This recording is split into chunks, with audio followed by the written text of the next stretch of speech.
ବିନୋଦ ଆସି କହିବେ, ଭାଉଜ ଗୌରବ ଏବେ ଫୋନ କରିଥିଲା। ଆଦର୍ଶର ସେନ୍ସ ଆସିଗଲାଣି। ତାପରେ ମାୟା ପଲ୍ଲବୀ ପାଖକୁ ଯିବେ ଆଉ କହିବେ, ଚାଲ ପଲ୍ଲବୀ, ମୋ ସାଙ୍ଗରେ ଚାଲ। ମୁଁ ଚାହୁଁଛି ଆଦର୍ଶ ପ୍ରଥମେ ତୋ ମୁହଁ ଦେଖୁ।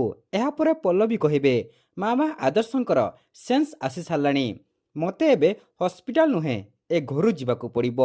ମୁଁ କେବଳ ଏତିକି ଶୁଣିବା ପାଇଁ ଅପେକ୍ଷା କରିଥିଲି। ତାପରେ ମାୟା ପଲ୍ଲବୀକୁ ହକ୍ କରି କହିବେ, ସରି ପଲ୍ଲବୀ, ମୁଁ ଭୁଲି ଯାଇଥିଲି।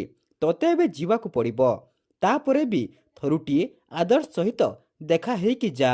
ମୁଁ ଚାହୁଁଛି ଆଦର୍ଶ ପ୍ରଥମେ ତୋ ମୁହଁ ଦେଖୁ। ମୋତେ କ୍ଷମା କରିଦିଅ ପଲ୍ଲବୀ। ସେତେବେଳେ ରୂପସା ସର୍ତ୍ତରେ ରାଜି ହେବା ଛଡ଼ା ମୋ ପାଖରେ କିଛି ଉପାୟ ନଥିଲା। ତାପରେ ପଲ୍ଲବୀ କହିବେ, ସାନ ମା, ଗଲାବେଳେ ଗୋଟେ ଜିନିଷ ମୁଁ ମୋ ଅଧିକାର ସହିତ ନେଇକି ଯାଉଛି। ମୋତେ ଆପଣ କ୍ଷମା କରିଦେବେ ସାନ ମା। ଆପଣ ଦେଇଥିବା ସେ ଶଗୁନର ଚୁଡ଼ି ମୁଁ ଆପଣଙ୍କୁ ଆଉ କେବେ ବି ଫେରେଇବିନି। ତାପରେ ମମତା କହିବେ, ପାଗଳୀ, କିଛି ଜିନିଷ ସ୍ୱତନ୍ତ୍ର ଭାବେ କେବଳ ଜଣଙ୍କ ପାଇଁ ତିଆରି ହୋଇଥାଏ।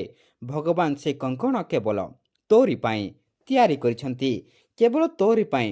ତୁ ତାକୁ ଫେରେଇବା ଦରକାର ନାହିଁ। ତୋତେ କ'ଣ କହିଥିଲେ ତୋର କିଛି ମନେ ନାହିଁ? ସାରା ଜୀବନ ତୁ କେବଳ ଆମ ବୋହୂ ହେଇକି ରହିବୁ, କେବଳ ବୋହୂ ହେଇକି।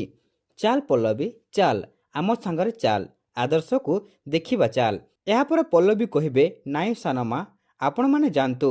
ମୁଁ ଏବେ ଟିକେ ମନ୍ଦିର ଯାଉଛି, ଠାକୁରଙ୍କୁ ଦର୍ଶନ କରି ଆସିବି। ତାପରେ ପଲ୍ଲବୀ ସେଠାରୁ ଚାଲିଯିବେ। ତାପରେ ସମସ୍ତେ ହସ୍ପିଟାଲକୁ ଆସିବେ।